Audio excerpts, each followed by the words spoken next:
Hello, welcome back to the channel, folks. Do you remember the movie E.T.? Do you remember Henry Thomas, the star of it? You know how he kind of just faded away from Hollywood? Well, we're going to talk today about why he left and why he's discouraged his children from becoming part of the Hollywood machine. And folks, we talk about this all the time here at the channel. This is one of those things that, as a parent, you can relate to, just even from the outside looking in. Not saying I'm part of the Hollywood machine, but saying I wouldn't want my son to be part of that world, because we've seen over the years what it does to child actors, what it does to their lives, how it, basically can stunt them as people. And, they're dealing with trauma they suffered through their early years because of what they did for a living in Hollywood as kids, had to support their families and, act many years above their age in a lot of circumstances. And speaking of circumstances, being put into circumstances and situations that no child should ever have to be forced into. And a lot of the driving force behind this is parents who are living vicariously through their children. So let's get into this article. Let's talk about Henry Thomas, his rhyme and reason for leaving Hollywood and discouraging his children. Monkeys, roll the footage. All right, now I want you boys to scream real loud at my ass. Yeah, that works. I like all right. it a lot. Okay. All right, moving on. Hey, what about Tulip?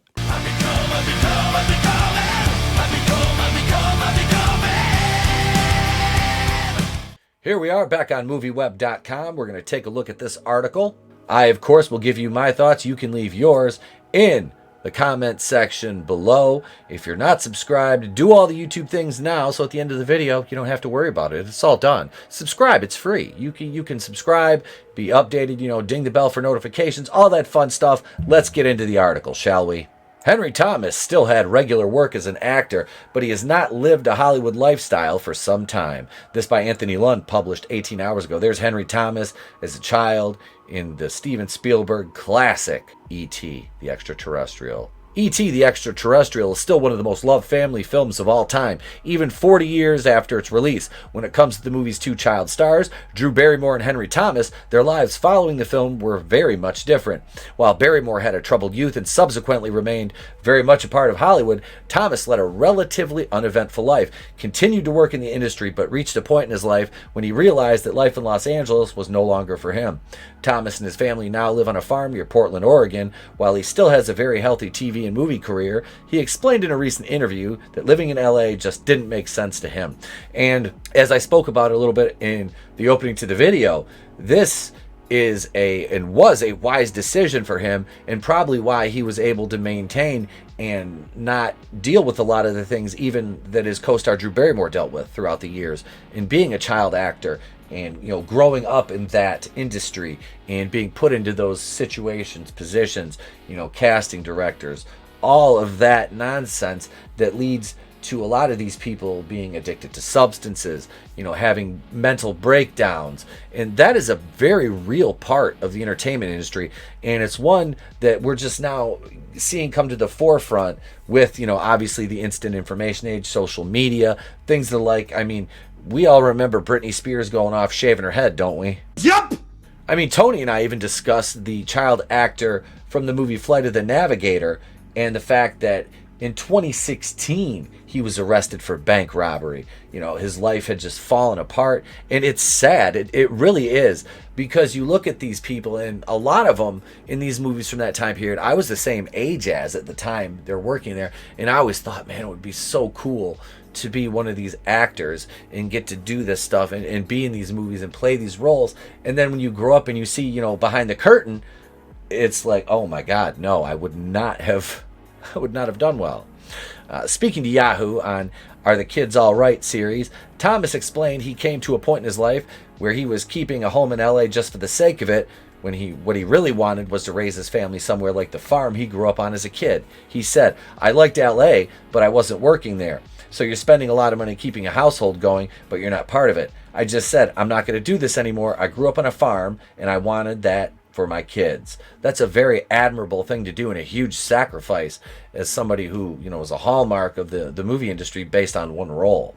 Back when E.T. made its debut in 1982, Thomas was 10 years old, but he remembers very well the fame that followed very quickly. While he acknowledges that he found the immediate fame made him very suspicious of people in general, as he was really prepared for how he was suddenly being treated differently. However, one thing he managed to avoid was the social scene that many young stars ended up being a part of. I wasn't interested in hanging out with celebrities and filmmakers. That didn't appeal to me at all. What always appealed to me was about acting was being part of a story and playing a definitive role in telling that story. And I think at the core, that's why most people get into acting, from good intentioned people that want to get into this business. Obviously the money, fame, power thing is a huge draw for some folks. Those are the ones that end up showing those narcissistic tendencies and end up getting into trouble and having the substance abuse problems and the public breakdowns and meltdowns that we see, and it becomes so much a part of the Hollywood machine now. Henry Thomas doesn't want his kids to follow in his footsteps. And after seeing a lot of the 80s child actors and what they went through, I can't blame him, nor can I fault him for his life choices. Henry Thomas has appeared in several hit TV shows recently, mostly working with Mike Flanagan on Netflix horror shows like The Haunting of Hill House, Midnight Mass, as well as Stephen King movie adaptations Gerald's Game and Dr. Sleep. And he also returned to his E.T. role for a Christmas ad campaign in 2019. But he has also had periods in the last 4 decades when he had not had work. That is one of the reasons why he doesn't encourage his children to go into the industry, he explained. Even though I've worked consistently over the years, there have been periods in my life where I haven't had anything for a year and a half or 2 years. That's fine and dandy when you're 22 years old. But when you have a mortgage and a family and you're unemployed for 2 years, it's pretty grim. I've warned my kids off of it, and I think for 2 out of 3 it's worked.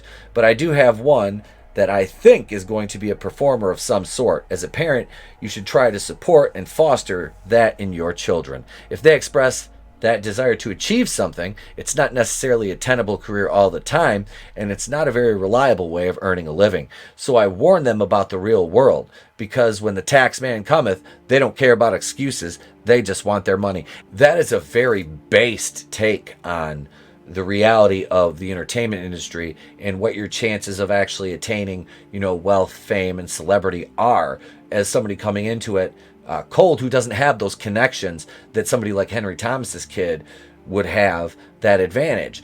And that's not to say that he would use his, star power, as it were, or his name to help his child attain roles. But then again, why wouldn't you as a parent, if you want to help your kids achieve and attain their goals? Then I can understand wanting them to do it the hard way, and you can do that to a certain extent, and you can see them kind of slip and maybe even fail, but then you can use your clout to kind of help them, give them a boost, depending on the manner in which they fail. You have to be careful, because you don't want to artificially put visions of grandeur into your children's heads and making them think that they're, 1 in a million, when to you they are, but to the rest of the world, they're literally a number. Unless they're ultra talented, then you obviously have a little more to work with. But, it's not for everybody, like Henry Thomas said. So there you have it, folks. Henry Thomas warning his children off of the film and entertainment industry and wanting them to have a more normal life, a more grounded life. And like I said, Henry Thomas himself sounds very based and grounded in reality. He lives in Portland, which is sus, but I'm just kidding. No, I like his take on this. I really do. And I respect that as a parent and as somebody who, I told my son, you can be anything you want to be if you work hard. Sometimes it might not happen the exact way you want it to, but, the universe has a way of giving us not necessarily what we want, but what we need at that time. And you make your own luck in life. Breaks will fall into your lap, but what you do with them and how far you can take the ball once you're handed it is up to you. But that's it, gang. I want to know what you think. Do you respect Henry Thomas more now, having heard how grounded and based he is, and his frank thoughts about his children being involved in the film industry, and why he himself chose to walk away from that lifestyle? Even though he continues to work, he doesn't necessarily live that celebrity lifestyle, which probably gives him a much better perspective from someone who worked in the industry and grew up there. So that's it. I'm Etepelkuian. I want to know what you think. Do all the YouTube things. So that's it, gang. That's the video. As I said, leave your thoughts in the comments. I'm Etepelkuian to the Place to Be Reviews. I've been here with all of yous. If I don't see you, have a great day, a pleasant tomorrow, and I'll catch you on the next one. Oh, yeah, I almost forgot to tell you. Do you want to send us stuff? Because this is how you send us stuff. We have a P.O. Box now. That's right. P.O. Box 924, Prudenville, Michigan 48657. If you have anything you'd like to send in to the Place to Be Reviews, that's where it goes, and that's where your packages will be coming from as well when I ship things out to you, my Kazooians. I could do this all day. It's better to burn out than to fade away.